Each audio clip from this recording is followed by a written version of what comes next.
አሁን ከቀኑ 6 ሰዓት ሆኗል።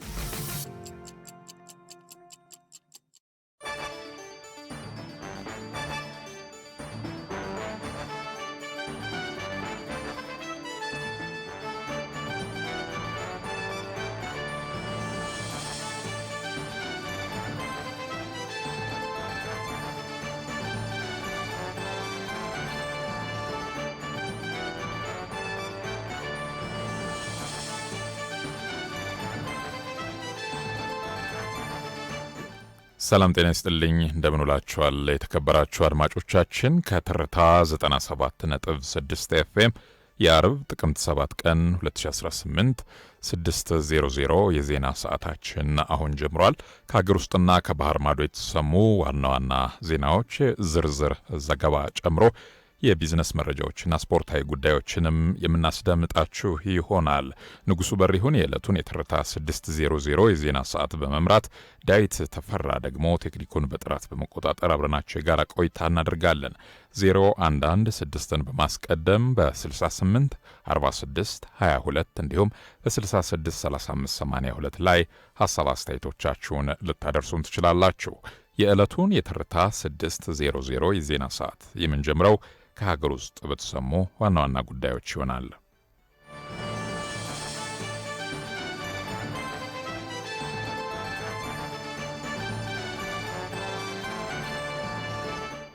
በሰሜን አሜሪካ ካናዳና እንግሊዝ ጨምሮ በተለያዩ የዓለም ሀገራት የተከናወነው የአጀንዳ ማሰባሰብ የምክክር ምዕራፍ በስኬት መጠናቀቁን የኢትዮጵያ ሀገራዊ ምክክር ኮሚሽን አስታወቀ። ኮሚሽኑ በደቡብ አፍሪካ፣ በሰሜን አሜሪካ፣ በካናዳ፣ በተባበሩት አረብ ኤምሬትስ፣ በስዊድንና በእንግሊዝ ስኬታማ የአጀንዳ ማሰባሰብ የምክክር ምዕራፍ ማከናወኑን ገልጿል።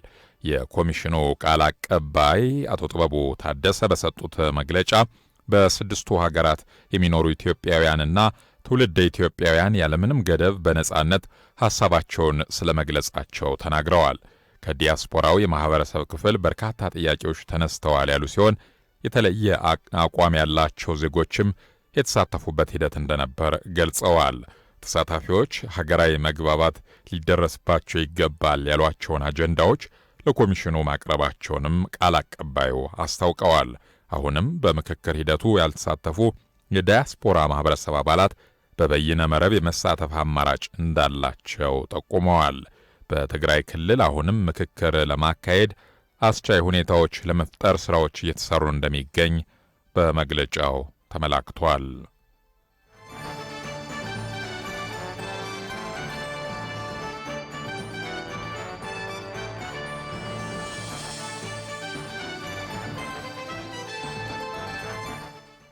በአይኤምኤፍ ኮታ ላይ የተደረገው የ50 በመቶ ጭማሪ ለዓለም አቀፍ ፋይናንሻል ሴፍቲኔት መጠናከር አዎንታዊ ሚና እንዳለው የኢትዮጵያ ብሔራዊ ባንክ ገዢ ኢዮብ ተካልኝ ገለጹ። ለአባል ሀገራት የሀብት ተደራሽነትን ለማረጋገጥ የሚረዳ አዎንታዊ እርምጃ መሆኑን በመገንዘቡም የኢትዮጵያ ብሔራዊ ባንክ የተወሰደውን እርምጃ እንደሚቀበል አስታውቀዋል። የብሔራዊ ባንክ ገዢው ይህን የተናገሩት እንደ አውሮፓውያን አቆጣጠር ኦክቶበር 2025 ከአይኤምኤፍ እና የዓለም ባንክ ዓመታዊ ስብሰባዎች ጎን ለጎን በዋሽንግተን ዲሲ በተካሄደው የአፍሪካ ግሩፕ 3 ኮንሰልታንሲ ስብሰባ ላይ ባደረጉት ንግግር ነው። እንዲሁም የአይኤምኤፍ ኮታ ማሻሻያ እንዲፋጠንም ገዢው ዶክተር ኢዮብ ተካልኝ ጥሪ አቅርበዋል። ዶክተር ኢዮብ ተካልኝ በመድረኩ በሰጡት ማብራሪያ ይህ እርምጃ በአሁኑ ወቅት ያለውን የዓለም ኢኮኖሚ ገጽታ በተሻለ መልኩ ከሚያንጸባርቅ ወቅታዊና ፍትሐዊ የኮታ ማስተካከያ ጋር ማጣጣም አስፈላጊ መሆኑም አስረድተዋል። የኮታ ጭማሪውና ፈጣን አተገባበሩ ተቀባይነት ያለው መሆኑን ጠቁመው የኮታ ማስተካከያ አጣዳፊነት ግን እጅግ ከፍ ያለ ትኩረት ሊሰጠው ይገባል ብለዋል።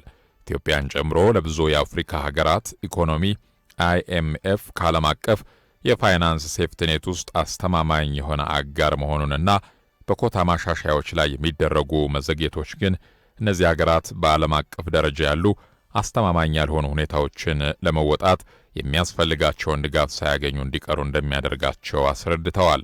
የታዳጊ አባል ሀገራት የኮታ ድርሻን መጠበቅ ላይ የታየ ያለውን ስምምነት በማድነቅም አሁን ባለው ማዕቀፍ ታዳጊ ሀገራት ያላቸውን ዝቅተኛ ውክልና መፍታት አስፈላጊ እንደሆነ ገዢው በአጽንኦት አንስተዋል። በመሆኑም ፍትሐዊ፣ ሚዛናዊና ሁሉን አቀፍ የሆነ ዓለም አቀፍ የፋይናንስ ስርዓትን ለማረጋገጥ ወደፊት በሚደረጉ የኮታ ማስተካከያዎች እንደ ኢትዮጵያ ያሉ ዝቅተኛ ውክልና ያላቸው ሀገራት ቅድሚያ ሊሰጣቸው እንደሚገባም ጠይቀዋል።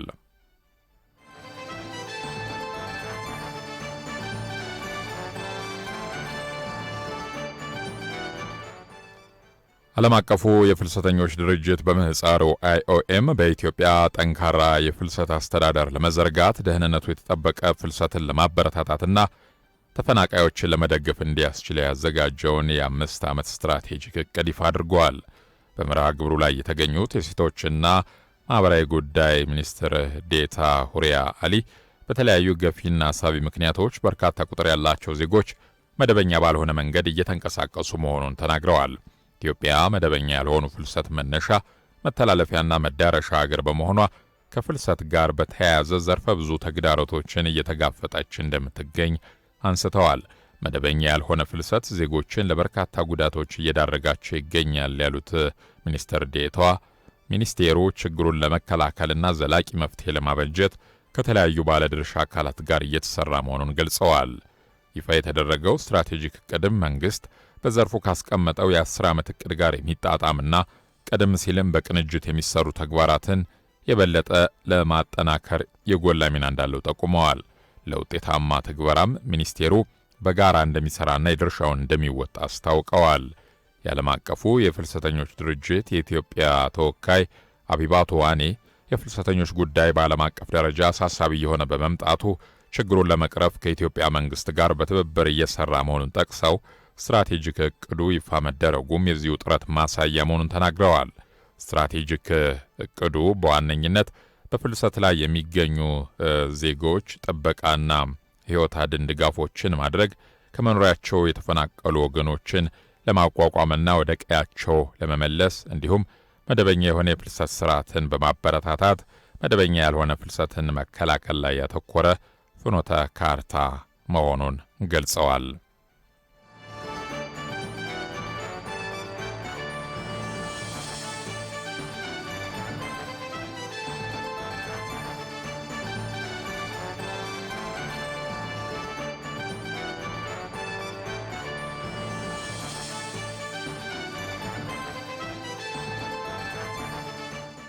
አድማጮች ትርታ 600 የዜና ሰዓትን ነው በመከታተል ላይ የምትገኙት። አሁን ደግሞ ከውጭ ምንጮች ወዳገኘናቸው ዘገባዎች እናልፋለን። የአሜሪካና የሩሲያ መሪዎች በተለይም በሩሲያና ዩክሬን ጦርነት ዙሪያ መፍትሄዎችን ለማምጣት በሚችሉባቸው ጉዳዮች ላይ ሊመክሩ መሆናቸውን አስታውቀዋል። የአሜሪካው ፕሬዝዳንት ዶናልድ ትራምፕ ከሩሲያው አቻቸው ቭላዲሚር ፑቲን ጋር በስልክ ውይይት አድርገዋል።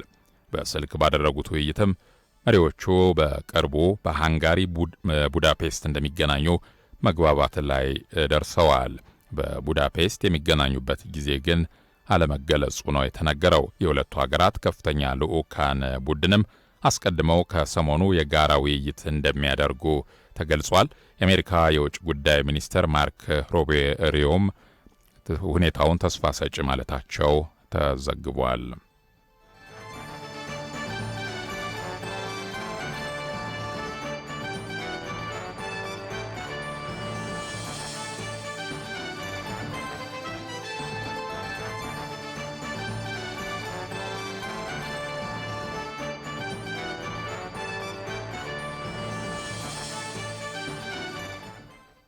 የቻድ ፕሬዝዳንት ሽብርተኝነት ላይ ድል ለመቀዳጀት ዓለም አቀፍ ትብብር እንዲደረግ ጥሪ ማቅረባቸው ተሰምተዋል። የሀገሪቱ ፕሬዝዳንት መሐማት ኢድሪስ ዴቢ በሮም በተካሄደው ዓለም አቀፉ የሽብርተኝነት መከላከል የመሪዎች ስብሰባ ላይ ነው ለጸጥታ ስጋቶች የጋራ አካሄድ እንዲኖር ያሳሰቡት።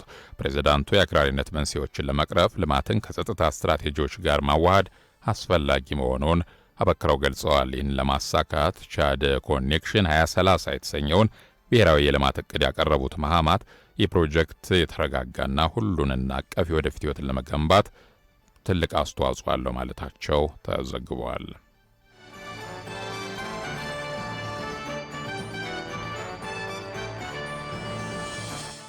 ትርታ 600 ከሀገር ውስጥና ከባህር ማዶ የተሰሙ አጫጭር ዜናዎችን አድምጠን መልሰን ተገናኘን። በማስከተል ወደ ዝርዝር ዘገባችን ነው የምናልፈው። ከተዳቀሉ የእንስሳት ምርቶች የተሻለ ጥራት ያለው ምርት ለማግኘት እየተሰራ መሆኑን የግብርና ሚኒስቴር አስታውቋል። ዝርዝሩን ባልደረባችን ራህማ መሐመድ አዘጋጅተዋለች።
የጥቅምት 7 2018 የአርብ ትርታ 600 ነው በማድመጥ ላይ የምትገኙት ውድ አድማጮቻችን። 0116ን በማስቀደም በ684622 እንዲሁም በ66 3582 ላይ ሐሳብ አስተያየት ጥቆማዎቻችሁን ልታደርሱን ትችላላችሁ። የትርታ 600 የዜና ሰዓታችን ሲቀጥል በማስከተል ደግሞ ወደ ቢዝነስ ዘገባዎች የምናልፍ ይሆናል።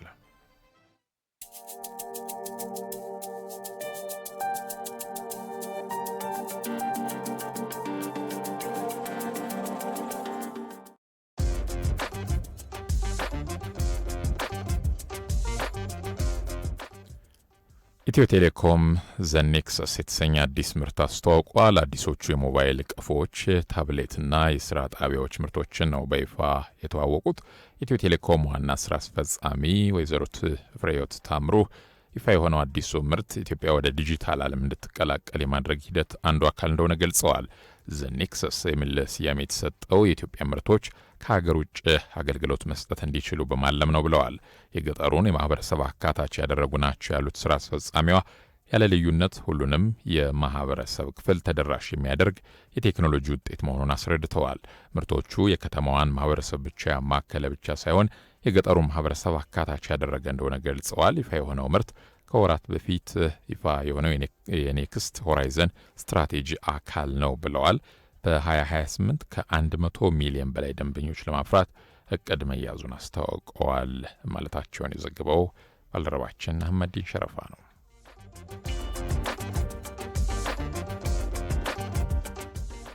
የመስከረም ወር የዋጋ ግሽበት 13.2 በመቶ ሆኖ ተመዘገበ።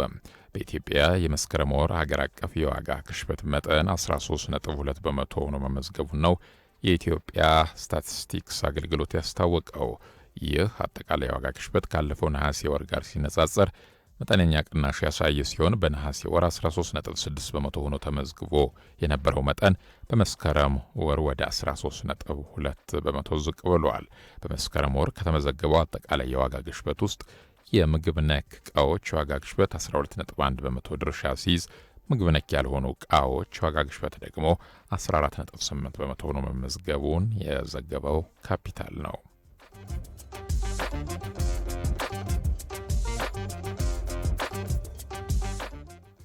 ባለፉት 3 ወራት ውስጥ ብቻ ከ376600 በላይ የውጭ ሀገር ቱሪስቶች መዲናዋን መጎብኘታቸውን የአዲስ አበባ ከተማ ቱሪዝም ኮሚሽን አስታውቋል። የኮሚሽኑ የሕዝብ ግንኙነትና ኮሚኒኬሽን ኃላፊ ብሩክ ታደሰ እንደገለጹት ከ2 ሚሊዮን 275,000 በላይ የሀገር ውስጥ ጎብኚዎችና ከ376600 በላይ የውጭ ሀገራት እንግዶች ከተማዋን መጎብኘታቸውን ገልጸዋል። የመስቀል ደመራና የኢሬቻ በዓላት ደግሞ ለጎብኚዎች ቁጥር መጨመር ከፍተኛ አስተዋጽኦ እንደነበራቸው አንስተዋል። በቱሪዝም እሴት ሰንሰለት ውስጥ የሚገኙ የተለያዩ ባለድርሻ አካላት ከዘርፉ ተጠቃሚ ስለመሆናቸውንም ጠቅሰዋል።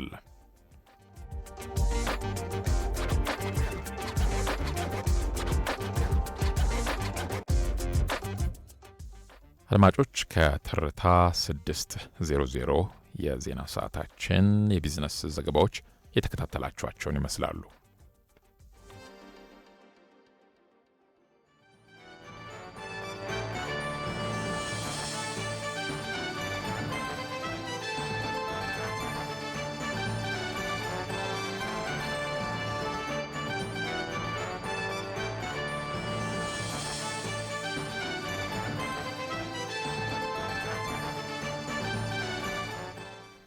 የአርብ ጥቅምት 7 2018 ትርታ 600 ነው በመከታተል ላይ የምትገኙት ውድ አድማጮቻችን። አሁን ደግሞ ሰዓቱ ስፖርታዊ መረጃዎችን የምንሰማበት ነው።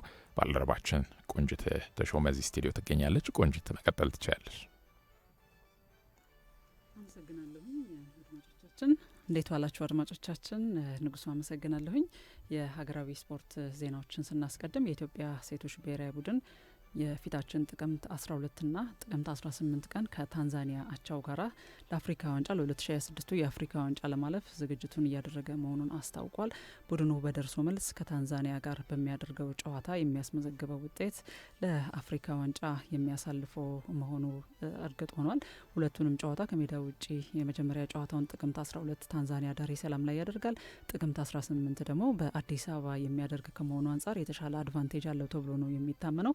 የመልሱን ጨዋታ በተለይ ማሸነፍ ይጠበቅበታል። ከሜዳ ውጭ የሚያስመዘገበውን ውጤት እንደዚሁ በጣም ጠቃሚ ነው። ቡድኑን ሴናፋ ቁማ ከአሜሪካ መልስ ቡድኑን መቀላቀሏ ይፋ ሆኗል። ትናንት በተሰጠው ጋዜጣዊ መግለጫ ላይ ወደ አሜሪካ ሄዳ የሙከራ ጊዜ ማሳለፏ ይታወሳል። እዚያው አሜሪካ የምትገኘው ሎዛ አበራ የቡድኑ አምበልና የፊት መስመር ተጫዋች ከአሜሪካው ዲሲ ፓወር ጋር ትገኛለች። ለመጀመሪያው የጥቅምት 12ቱ ጨዋታ መድረሷ አጠራጣሪ ሆኗል። ነገር ግን ለአዲስ አበባ ላይ ለሚደረገው የመልስ ጨዋታ ልትደርስ እንደምትችል ተነግሯል። ወደ ሌላኛው የስፖርት መረጃችን ስናልፍ የ2018 የኢትዮጵያ ፕሪሚየር ሊግ በነገው ዕለት ይጀምራል። ከወትሮ በተለየ ሁኔታ ሁለት ከተሞች ላይ ፕሪሚየር ሊጉ ጨዋታዎችን ያስተናግዳል። በአዲስ አበባና በሐዋሳ ላይ የፕሪሚየር ሊጉ ጨዋታዎች ይከናወናሉ። 4 ጨዋታዎች የመጀመሪያው የፕሪሚየር ሊጉ ጨዋታ ላይ ይከናወናሉ አዲስ አበባ ስቴዲየም ላይ። ከ5 ዓመት በኋላ እንግዲህ የፕሪሚየር ሊጉ ጨዋታ የሚከናወን ሲሆን ነገ አዲስ አበባ ስቴዲየም ላይ አዲሱ የፕሪሚየር ሊጉ አዳጊ ክለብ ሸገር ሲቲ ኢትዮ ኤሌክትሪክን 7 ሰዓት ላይ ይገጥማል። 10 ሰዓት ላይ ደግሞ ሌላኛው አዳጊ ክለብ ነገሌ አርሲ ከአርባ ምንጭ ከተማ ይጫወታሉ። ሐዋሳ ላይ ከሚደረጉ ጨዋታዎች ሁለቱ ጨዋታዎች ወልዋሎ አዲግራት ከሲዳማ ቡና እንደዚሁም ድሬዳዋ ከተማ ከሐዋሳ ከተማ ጋራ ጨዋታቸውን ያደርጋሉ። እሁድ የ50ኛው የአምስተርዳም ማራቶን በከፍተኛ ሁኔታ ይጠበቃል። 50ኛ ጊዜ የሚደረገው የአምስተርዳም ማራቶን ላይ ያምናው አሸናፊ ኢትዮጵያዊ አትሌት ጸጋዬ ጌታቸው ለድል ይጠበቃል። ከሱ በተጨማሪ ደግሞ በትራክ ውድድሮች ላይ በተለይ በ5ና በ10 ሺህ ሜትር አልቀመስ ያለው የዩጋንዳው አትሌት ጆሹዋ ቼፕቴጌ ለአሸናፊነት ይጠበቃል። የማራቶን ውድድር ላይ ሲወዳደር እሁድ 3ኛ መድረኩ ነው። ባለፉት 2 የማራቶን ውድድሮቹ ውጤት ባይቀናውም በዚህኛው በአምስተርዳም ማራቶን ላይ ግን ከሚጠበቁ ስመጥር አትሌቶች መካከል አንደኛው ነው። የ5ና የ10 ሺህ ሜትር የዓለም ክብረ ወሰንን ከቀነኒሳ በቀለ በእጁ እንዳስገባ ይገኛል። አትሌቱ እሁድ ከአምናው አሸናፊ ጸጋዬ ጌታቸው በተጨማሪ እንደ ሙክታር ኢድሪስ ያሉ የትራክ ላይ ፈጣን ሯጮችም ከአትሌቱ ጋር ከፍተኛ ፉክክር ያደርጋሉ። ሌሎች ኢትዮጵያኖች በወንዶች ጌታነህ ሞላ፣ አንዱዓለም ሽፈራው የሚጠቀሱ አትሌቶች ናቸው። በሴቶችም ከፍተኛ ፉክክር ይደረጋል ተብሎ ነው የሚጠበቀው። ከ2 ሰዓት ከ20 በታች ያላቸው በርካታ አትሌቶች በተለይ የኢትዮጵያ አትሌቶች 10 አትሌቶች ተሰልፈዋል። ጥሩዬ መስፍን፣ ዘይነባ ይመር፣ ቦሰና ሙላትና የብርጓል መለሰ እንደዚሁም ዋጋነሽ የሚጠቀሱ ተጠባቂ አትሌቶች ናቸው። መቅደስ ሽመልስ የመጀመሪያ የማራቶን ውድድሯን የምታደርግ ኢትዮጵያዊት አትሌት ናት። በሁለቱም ጾታ ኢትዮጵያኖች አትሌቶች ለድል ይጠበቃሉ። ሌላኛው እሁድ የሚደረግ የአገር አቋራጭ ውድድር አለ። ስፔን ተደጋጋሚ የአገር አቋራጭ ውድድር የሚደረግባት የዓለማችን ከተማ ናት። እሁድም በዓለም አትሌቲክስ ደረጃ የወርቅ ደረጃ የተሰጠውን የዓለም አገር አቋራጭ ውድድር ታስተናግዳለች። የስፔኗ ከተማ አምሮቤታ የምትባለው ይህንን የ10 ኪሎ ሜትር የዓለም አገር አቋራጭ ውድድርን ስታስተናግድ የኢትዮጵያ አትሌቶች በተለይ በሴቶች ልቅና አምባው ለድል ትጠበቃለች። ልቅናው በዳይመንድ ሊጉ 3ኛ ደረጃን በ3000 ሜትር መሰናክል በ3000 ሜትር መሰናክል ላይ 3ኛ ደረጃን ይዛ ማጠናቀቋ ይታወሳል። ትላንት ምሽት የተደረጉ የሴቶች ቻምፒየንስ ሊግ የክለቦች ውድድር አለ።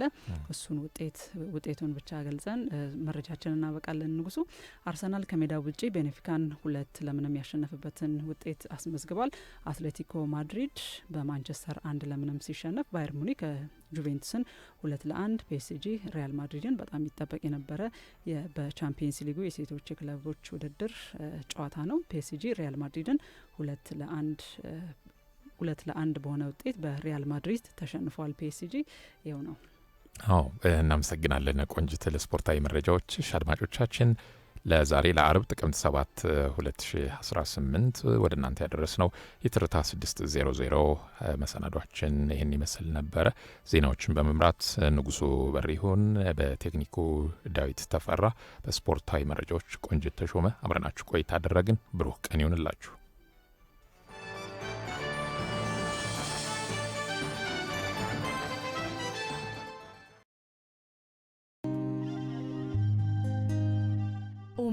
የሸሪዓ